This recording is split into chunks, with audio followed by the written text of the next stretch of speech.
My name is Kennedy Walsh. I'm 35 years old and currently serve as Director of Strategic Acquisitions at Northbridge Systems, a business software company headquartered in Denver, Colorado. My job is to analyze markets, identify promising startups, and lead negotiations to bring them into Northbridge's ecosystem. I manage a team of 12 people and work directly with our finance, legal, and tech departments. Over the past 18 months, we've closed 6 deals, each giving our company a distinct competitive edge. But if you ask my older brother, Garrett, he'd say I'm just the little sister who does marketing. Nothing more. Garrett is 4 years older than me, lives in San Francisco, and has been treated like a tech prodigy ever since he built his first computer in 6th grade with birthday money. Me, I was decorating notebooks with markers and sparkly stickers.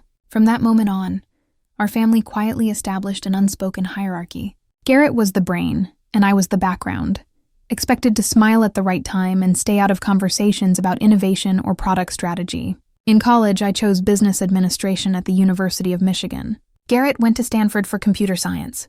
When I announced that I'd landed an internship at a venture capital firm in Chicago, my mother just nodded, then turned to ask Garrett if he had finished the blockchain model his professor assigned. Of course, he hadn't. But Garrett's story always mattered more. For years, I avoided confrontation. I kept my achievements to myself.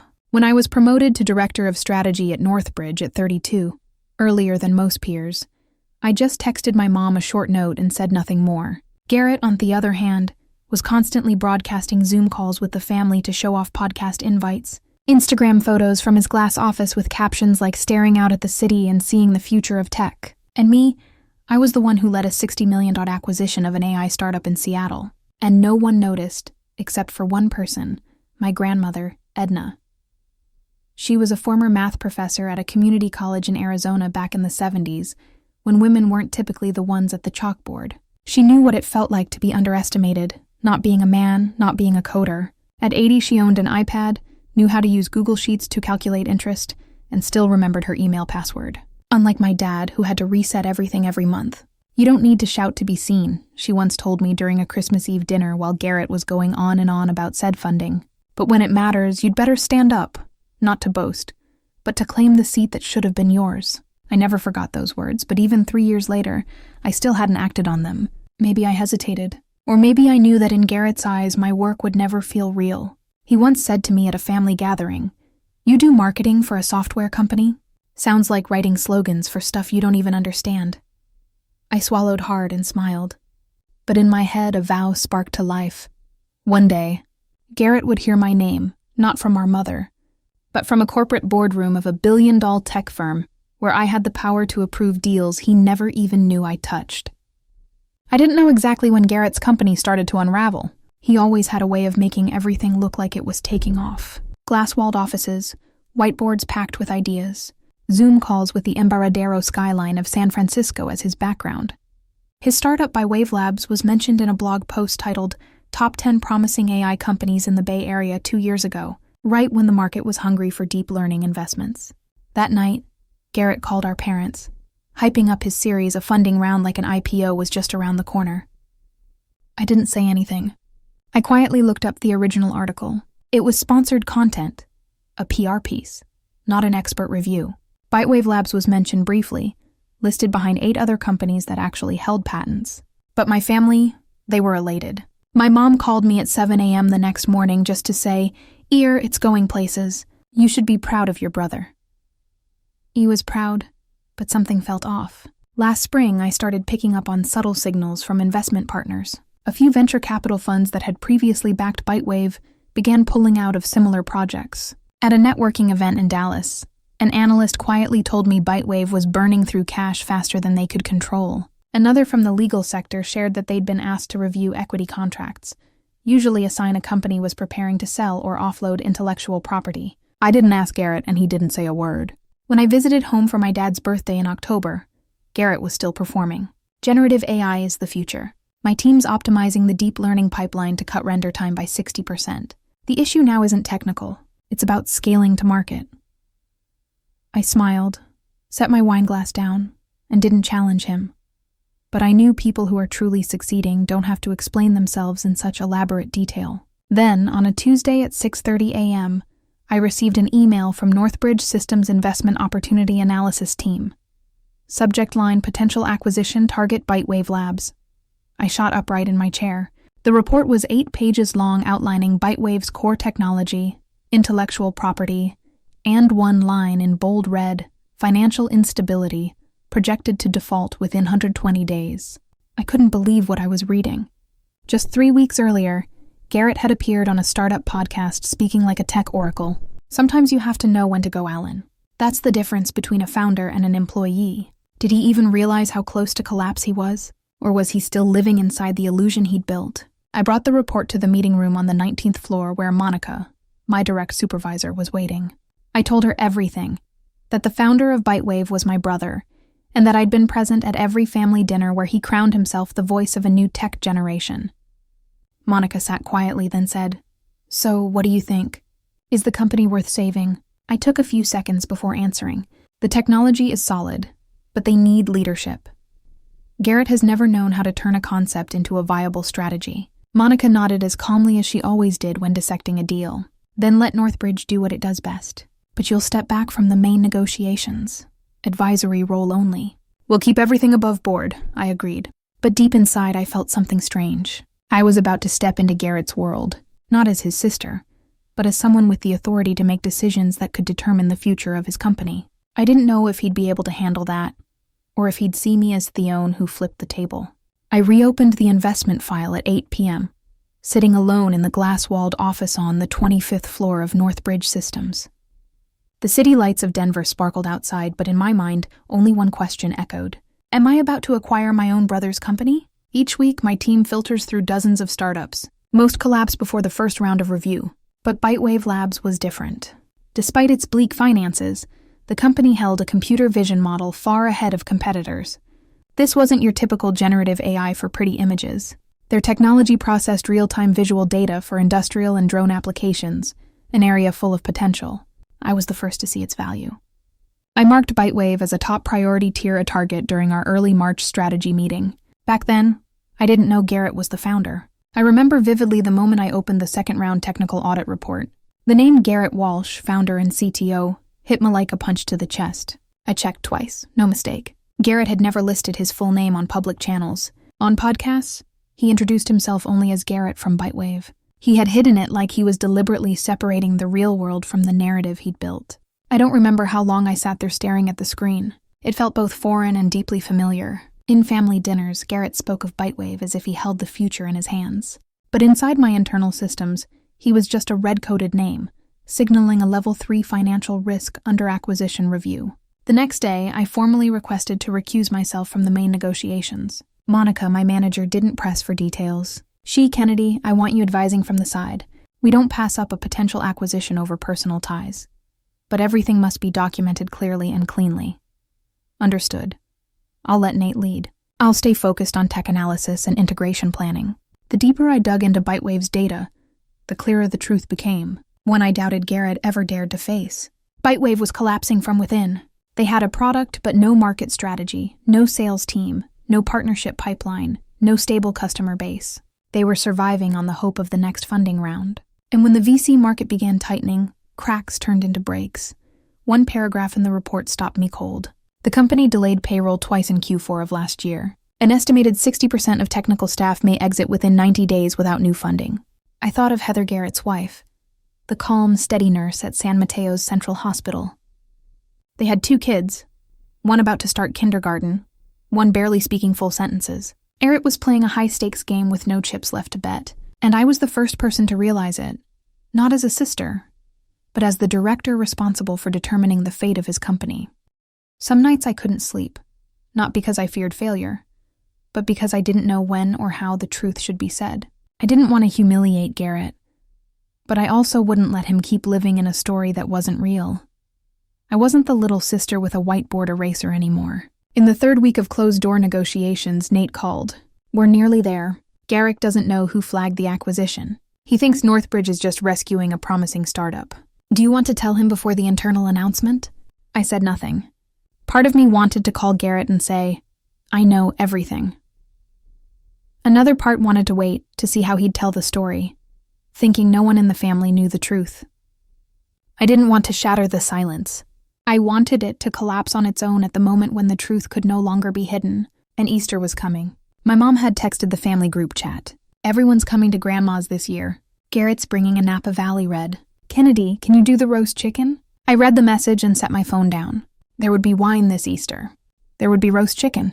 And there would be a truth I no longer intended to hide. I stepped out of the meeting room on the 20th floor, where the legal team had just finalized the last batch of documents for the ByteWave deal. The late afternoon light slanted through the row of glass windows, casting a soft halo across the cool gray tile floor.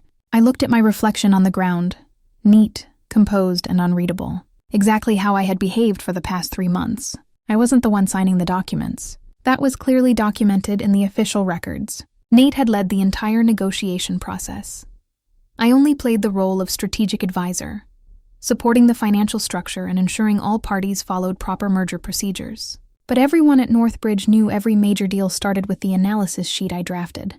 Monica didn't let me stay on the sidelines for long. She knew I understood ByteWave's technical ecosystem better than anyone. I'd sat in the office until 9:00 p.m., dissecting every line of IP documentation, every clause on patent ownership, every NDA that hadn't been renewed. I was the one who spotted a gap in the equity agreement with a former partner, something that could have canceled the deal at the last minute if left unresolved. And I was also the one who proposed retaining ByteWave's core engineering team under a 1-year cooperative contract, instead of dissolving the whole team as originally planned. And Garrett, he still didn't know I was the one who initiated it all. In the closed meetings, Garrett appeared with his usual confident demeanor, gray suit, navy tie, voice full of energy like he was hosting a TED Talk. When asked about the restructuring strategy, he replied, "ByteWave is ready to level up. Northbridge is the ideal partner. We chose this deal. We weren't chosen." I sat behind the frosted glass in the observation room, listening to it all. No reaction, no interruptions, just careful note-taking. The truth is, I wasn't angry. I understood Garrett. He had spent his whole life trying to be the pathfinder, to hold on to the image our family unconsciously built for him. Admitting he was being acquired, even under a favorable contract, was like tearing out a piece of his identity. But I was different. I no longer needed to prove myself. I was in that room not for praise, not to earn recognition, but because I knew exactly where my value lay. In the final week before the internal announcement, Monica called a closed-door meeting with the senior directors. The goal to prepare the internal communication for the ByteWave acquisition. I presented the key points. ByteWave owns a real-time visual data processing platform that can be integrated into our flagship product by Q3. The engineering team will be retained under a satellite team model. The founder, Garrett Walsh, will serve as a technical advisor for 1 year, reporting directly to the product division. The room went quiet for a moment. Then Monica asked, "Are you okay with this, Kennedy?" I looked her straight in the eye. "It's the right decision. I have no personal objections. All conflicts have been handled through the proper channels." She nodded. "The good, but brace yourself. He'll find out soon, and when he does, things won't be as clean as they are today." I knew that, and I was already prepared. That evening, I came home late. Michael, my boyfriend, a high school history teacher, was sitting on the couch reading. He looked up at me with the calm eyes I was always grateful for. "Everything okay?" I took off my coat and sat beside him. "Lightwave's officially confirmed. The deal will be announced after Easter. Garadin still doesn't know." "No, but he will, most likely at the dinner table." Michael gently shook his head. "You know, maybe it's time." I leaned my head on his shoulder and let out a soft breath. That Easter, the sky was crystal clear, the kind of clarity you only get in the suburbs of Boulder in April. The last of the late seasons now had melted, revealing stretches of fresh green grass soaking in the sunlight. Michael and I parked in front of my grandmother's single-story house, a red brick home with a white porch that had hosted nearly 30 years of family gatherings with her signature apple pie, always baked just to keep the tradition alive. Michael squeezed my hand as Wes stepped onto the porch. "You ready? Depends. If Garrett's putting on his usual show, I might need a whole bottle of wine." Inside, the air was thick with the smell of roasted meat and warm bread mixed with familiar laughter and greetings. My mom rushed out to meet us, still wearing the old bunny print apron from when I was in high school. "Kennedy, Michael, come in." "Everyone's in the living room?" Garrett just told a funny story about startup culture. Had everyone cracking up? I didn't ask. I was well acquainted with Garrett's version of funny stories. usually just sugar-coated ways to talk about himself. The living room was cozy, as expected. My brother stood in the center of the room, wine glass in hand, speaking with the polish of someone pitching to investors. Heather, his wife, sat on the couch, smiling stiffly. My dad nodded along, completely engaged. And that's when I realized it was the perfect time to step back. A good founder doesn't just know how to build. They know when to exit. The market's shifting, but if you're sharp, you don't wait for the tide to turn. You sell early and stay in control. I walked in just as he wrapped up. Garrett spotted me and smiled. There she is, my little sister. The only one in the family who understands PowerPoint, but still thinks AI stands for American Idol. Scattered chuckles followed. Not because it was funny, but because everyone was used to Garrett's way of drowning people out with his confidence and condescension. I just offered a faint smile. You've still got that stage presence, huh? I gotta keep it up. This startup was my baby. So what are you up to these days? Still writing those product descriptions. I didn't have a chance to answer before Grandma chimed in from the dining table where she was arranging napkins. Entity works in strategic mergers. I believe that takes more than just writing descriptions. Garrett acted like he didn't hear her. He turned back to Dad. Anyway, you should really consider investing in visual AI. Companies like Bitewave are proof. Vision technology and a well-timed exit. I saw Michael lift his glass, trying to suppress a smirk. Heather glanced at me. There was something in her eyes, almost guilt. Dinner began. Platters of roast chicken, mashed potatoes, and salad circled the table alongside small talk, check-ins, and proud displays of grandkids' photos. But Garrett didn't stop. He remained the center of attention, talking about seed rounds, Series B funding like he was giving a tech history lecture to the whole table. I stayed quiet, serving Michael food, listening like a passive spectator. But in my head, each of his words echoed with a different tone because I knew what was really behind the curtain Garrett had drawn over the family's eyes. Then, just as my mom topped off Dad's wine, Garrett suddenly turned to me. That's so, Kennedy. You hear anything about Synergy Tech acquiring some computer vision startup? Word is they're scooping up companies like that to build out their own product. That space is heating up. I set me knife down. I've heard a few things, but if you want specifics, maybe ask them. Or better yet, ask Northridge Systems directly. Garrett chuckled. You think I don't know? They're acquiring Bitewave. I signed the deal. The terms were great. Really great. That's what Asmart founder does. Knows when to hold on and when to let go. Michael leaned toward me, speaking low. He's spinning a wind out of thin air. I nodded slightly but said nothing. And then, as if something stirred within me, I looked up and met Grandma's eyes. Steady, sharp, like they always were when she solved the last line of a difficult math problem. She gave me a small nod. Didn't say a word, but I understood. Garrett was halfway through spinning one of his trademark negotiation stories, this time about how he supposedly played the deal with Northbridge Systems like a chess match, executing every move with precision and convincing their entire board with his strategic vision.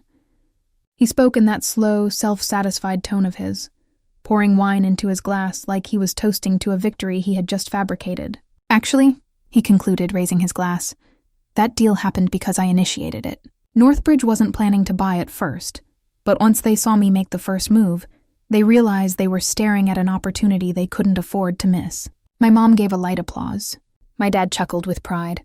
Garrett, I've always said, you really do have a gift for negotiation. I set my fork down, but stayed quiet. Michael glanced at me, but I held my silence.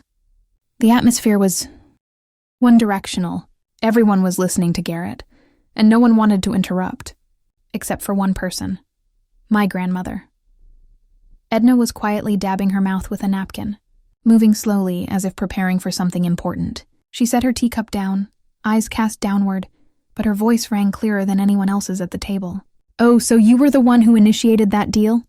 Garrett hesitated. Yes, pretty much. I mean, the idea came from me.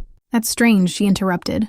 Not harsh, but sharp enough. Because unless I'm mistaken, the first person to identify Bitewave as a strategic acquisition target was Kennedy. Not you. The room froze for a beat. Garrett furrowed his brows. What? What do you mean? Grandma Edna remained calm. I asked Kennedy about her work a few weeks ago, about this deal. She didn't hide anything. She's the one who placed Bitewave on Northbridge's strategic priority list. I heard a glass clink lightly against the table. My mom had set hers down, her eyes bouncing between me and Grandma. My dad leaned in slightly as if he wasn't sure he'd heard right. Wait. Garrett gave a nervous laugh. Kennedy made the proposal. I looked him in the eye. I'm the director of acquisition strategy at Northbridge Systems. I didn't take part in the direct negotiations due to a conflict of interest. But yes, I was the one who first proposed the acquisition. Irit sat up straighter like someone had just pulled the confidence chair out from under him. That's impossible. There's no way you were involved in that deal. No one ever mentioned your name. I nodded, because you never asked. That line hit the room like a stone tossed into a still lake. Heather turned to Garrett, her lips pressed tightly. The entire table was silent. Garrett was still reeling. So all this time, you were tracking my company from the inside. I kept my tone, even not tracking analyzing. Bitewave has solid tech, but a disastrous financial model. If Northbridge hadn't acquired it, you would have gone under in 3 months. You. Garrett looked around the room, searching for allies. You knew this and said nothing. I nodded without flinching. That's protocol. I disclosed the conflict, recused myself from the negotiations, and only served in an advisory capacity within full legal compliance. I did my job. Nothing more, nothing less. Garrett's fingers clenched the edge of the table. You wanted to humiliate me in front of everyone? He exhaled slowly. I'm not saying this to humiliate you. I'm saying it because you're telling a story that isn't true. And this family deserves the truth. Grandma took a sip of her tea, nodding slowly. Well done, Kennedy. My mom hesitated. You've held that position since when? Over 2 years now, Mom. Another wave of silence settled over Thedable. Not anticipation this time, but realization. A recognition of the daughter no one had asked. So what do you do these days for many, many years? Garrett stared at me for a long moment. In his eyes, I didn't just see anger. I saw confusion, like the entire map of the world in his head had just been flipped upside down. Garrett pushed his chair back from the table and stood up abruptly, as if he could no longer bear the stifling air tightening around him. The way he stood there in a room full of family, yet suffocatingly silent, instantly pulled me back to childhood. The years when all eyes were on him and I was just a shadow on the fringe. Hess said nothing. No apology, no denial. Just stared at me for a few more seconds, then turned and walked out of the dining room toward the front porch. The door didn't slam, but it closed with enough finality to signal he wanted toe talk. But elsewhere, I stood up instinctively. No one stopped me. The entire table seemed frozen in either shock or gratitude, grateful someone had stepped into that silence on their behalf. Garrett sat on the steps, elbow on his knee, chin resting in his palm, eyes fixed on the line of trees across the street. I walked over and sat beside him, leaving just enough distance not to intrude. After a long pause, he finally spoke. You know what I hate most? What? Pied. I turned, but he didn't look back. I don't pity you, Garrett. I just stopped pretending I didn't know the truth. He gave a dry laugh. I thought I was in control, that I was selling at the right time, that I was steering a deal like a true founder. But in reality, my company had been flashing red in your system since February, hadn't it? I didn't deny it. I never wanted it to come to that. But I wasn't going to sit on the sidelines just because the founder was you. Bitewave had good tech. It deserved to be saved. And I knew how to make that happen. He turned toward me, truly looking at me for the first time since we sat down. You're damn good, Kennedy. So good it's hard for me to believe. I clenched my hands over my knees. I'm not better than you. I just don't broadcast what I do. You, on the other hand, you embellished things that hadn't even happened. A long silence followed. Then Garrett sighed. You know, there was a time I really thought Bitewave was going to be huge. Everything clicked early on. The seed round came fast. Press was excited. The junior devs idolized me like I was Steve Jobs. But then revenue didn't come. Partners started asking for metrics for results. I delayed. I danced around, and eventually I started lying to myself. I was surprised to see his eyes glisten, not with anger, but with disappointment. I mortgaged the house. Heather doesn't even know. You know what it's like. Waking up every morning afraid of getting an email warning from your VC. Afraid people will figure out Garrett Walsh is just a decent programmer, not a leader. I bit my lip. I stopped believing I was enough. So, I spoke louder. Got more arrogant. Just to drown out that voice inside, screaming that I was failing. I wasn't angry anymore. Sitting there wasn't the arrogant Garrett I'd always known, but a man struggling beneath the illusion he'd built since he was 12. I answered softly. Selling your company doesn't make you a failure. The only failure would be if you learn nothing from it. Garrett gave a bitter chuckle. And you? What did you learn from letting me take all the credit while you sat there insolence? I answered plainly. That silence doesn't preserve peace. It just prolongs misunderstanding. He looked at me, this time without defensiveness. I made you feel small for years, didn't I? I nodded, but I let it happen too. I thought staying quiet made me noble, but really I was just denying myself the right to be seen. He nodded slowly. I'm sorry. It wasn't poetic, but it came from the truest part of him. I smiled for the first time in years. I'm not the little girl standing next to your presentation anymore, Garrett. I don't live in your shadow and I don't need you to shrink so I can shine. We smiled too. Good. Because for the first time, I honestly want to learn from you. We sat there a while longer saying nothing, just watching the warm light spill onto the porch from the house behind us, listening to the faint clinking of spoons and plates from inside. And I knew after nearly 3 decades, for the first time, we weren't talking as rivals, but as two people who'd finally truly seen each other. 3 weeks after that Easter evening, I received an email with a simple subject line, reconfirmation of technical advisor role Garrett Walsh. It arrived right as I was in a meeting with Monica and the technical integration team preparing for the onboarding phase of Bitewave into the Northbridge Systems ecosystem. I opened the email, skimmed the beginning, and nodded. Garrett had signed. No rambling, no complaints, just his digital signature followed by 3 short sentences. Thank you for not giving up. I still have a lot to learn. See you at HQ next month. I didn't reply immediately. I just leaned back in my chair, exhaled, and felt something fall into place. Light but deep. We started working together exactly 1 week later. During our first virtual meeting with the Bitewave engineering team, Garrett sat at one end of the nameplate row next to Marcus, the head of technical integration. I was at the other end in my role as strategy director, but this time, I didn't have to hide my name, my role, or anything else. What surprised me was that Garrett didn't interrupt, didn't boast, didn't throw sarcastic comments. When Marcus presented the plan to modularize the product into reusable API components, Garrett asked only 3 questions, all focused on processor performance and scalability. And when a young engineer from the Northbridge team hesitantly pushed back, Garrett nodded, listened, then suggested a middle ground solution. I barely recognized him. Not because he had completely changed, but because for the first time he chose to stand beside me instead of above me. That afternoon, as I left the meeting room, something even stranger happened. My father called. Hi, Kennedy. I just wanted to toast a bit about your job. Could you explain your role at Northbridge to me again? I mean, really specifically. I froze, phone in hand, my heartbeat slowing for a second. My dad, the man who once thought M&A was an Italian salad dressing, was now asking seriously about my job. So I told him step by step from market analysis to evaluating potential, to how I structure deals while balancing intellectual property and human capital. He didn't interrupt. When I finished, he simply said, "You're really good at this, Kennedy." Sorry I didn't see it sooner. I didn't know what to say. I just smiled. It's not too late, Dad. 2 days later, my mom sent a message in the family group chat. Hey everyone, next month, Kennedy's giving a talk at a tech conference in Austin. Who wants to go cheer her on? And the most unexpected thing happened.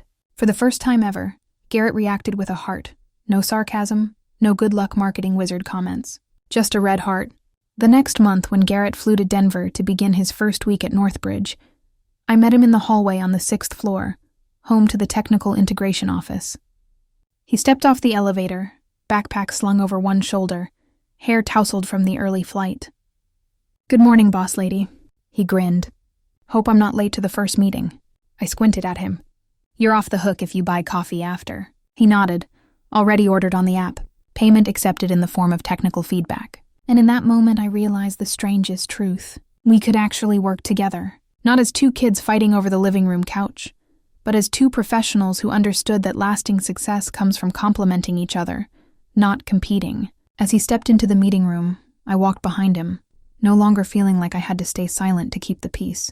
I didn't need to live in anyone's shadow anymore. And the best part, no one in my family wanted me to either. Kennedy's story shows that true recognition doesn't come from speaking the loudest. It comes from consistently proving your worth through action. In real life, many people like her quietly succeed, even when underestimated by family or society. But when the truth is spoken at the right moment, it has the power to shift long-held perceptions. Sometimes you don't need to win every argument. You just need to stand firm so your light isn't overshadowed by someone else's. What do you think about Kennedy's journey and the shift within her family? Have you ever faced something similar? Share your thoughts below, and don't forget to follow the channel for more heartfelt stories about family and